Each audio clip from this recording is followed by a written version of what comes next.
Doctor BR Ambedkar వర్ధంతి సందర్భంగా మార్టూరు గన్నవరం రోడ్లో కుల నిర్మూలన ఉద్యమం ఆధ్వర్యంలో కార్యక్రమంలో ఘనంగా నిర్వహించారు. ఈ కార్యక్రమానికి బహుజన మహాకూటమి రాష్ట్ర నాయకులు మైల చిన్న నాగేశ్వరరావు అధ్యక్షతన వహించారు.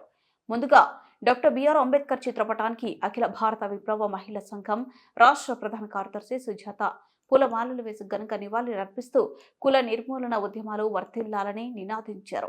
ఈ కార్యక్రమంలో యువజన కాంగ్రెస్ పార్టీ నాయకులు గొట్టిపాటి పవన్ కుమార్, కుల నిర్మూలన ఉద్యమం నాయకులు R Vijay, B Ramaiah, P Vali tailor association నాయకులు ఖాజా కరీముల్లా, నాగూర్వలి, సుభాని, పోలీస్ బాజీ రబ్బాని, వికలాంగుల సంక్షేమ సంఘం అధ్యక్షుడు ఉప్పలపాటి అచ్యుత రామరాజు, మదర్సా తదితరులు పాల్గొన్నారు. ఈ కార్యక్రమాన్ని ఉద్దేశించి అఖిల భారత విప్లవ రైతు సంఘం నాయకులు మహమ్మద్ పాషా మాట్లాడుతూ మనిషిని మనిషిగా గుర్తించనివ్వని మతం, ఆంక్షలు విధించే మతం అది మతం కాలేదు, అదొక వ్యాధి. పశువులని తాకేందుకు అనుమతించి మనుషులను ముట్టుకోకుండా నిషేధించే మతం కాదని అదొక శిక్షనే. డాక్టర్ బిఆర్ అంబేద్కర్ అన్న మాటలకు నేడు ప్రాధాన్యత సంతరించుకుందన్నారు. హక్కులన్నింటినీ కూడా వీళ్ళు చాప కింద నీరులాగా ఆర్ఎస్ఎస్ శక్తులు బీజేపీకి మద్దతు ఇస్తూ నిర్వీర్యం చేస్తా ఉన్నారు. రాష్ట్రాల్లో ఉన్నటువంటి స్వయం ప్రతిపత్తిని కూడా రద్దు చేశారు. ఫలితంగానే ఇవాళ రాష్ట్రాలకి ఏం కావాలి, రాష్ట్రంలో ఉన్న ప్రజల యొక్క మనుగడ ఏంటి, ఈ రాష్ట్రానికి కావలసినటువంటి వనరుల్ని కూడా ఇవాళ కేంద్రం శాసించే దశలోకి వెళ్ళిపోయింది. అందువల్లనే ఈ దేశానికి, ఈ రాష్ట్రంలో ఉన్నటువంటి ఉక్కు కర్మాగారాన్ని కూడా అదానీలకి అంటగట్టినటువంటి పరిస్థితులు మనం చూస్తా ఉన్నాం. అలాగే ఈ రాష్ట్రంలో ఉన్నటువంటి సముద్రంలో ఉన్నటువంటి గ్యాస్ ఆయిల్ నిక్షేపాలు అంబానీకి అంటగట్టారు.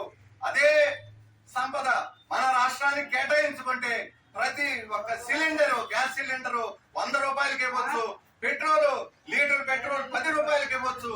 కానీ వీళ్ళు ప్రజా సంక్షేమానికి పేరుతోటి ప్రజల్ని వెన్నుపోటు పొడిచేటటువంటి పాలకులు తప్ప ప్రజలకు ఉపయోగపడేటటువంటి కార్యక్రమాలు వీళ్ళు ఏం చేయటం లేదు.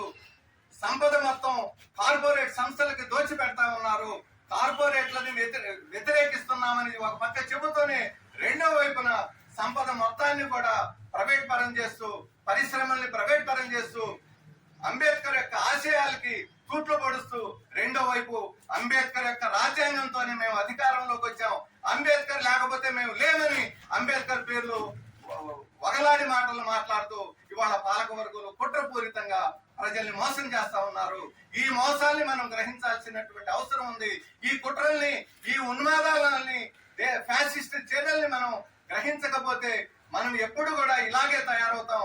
కాబట్టి పాలక వర్గాలు వేసేటటువంటి పాచికల్ని పారనీయకుండా మనం వాళ్ళ ఎత్తుగల్ని గ్రహించినప్పుడే మనం ఒక సరైనటువంటి నిర్ణయం తీసుకొని అంబేద్కర్ ఆశించినటువంటి ఈ దేశంలో కులాలకి, మతాలకి తేడా లేదు, ప్రజలందరూ సమానమే, మనుషులంతా ఒక్కటే అని చెప్పినటువంటి నినాదాన్ని మనం ముందుకు తీసుకెళ్లాల్సినటువంటి అవసరం ఉంది.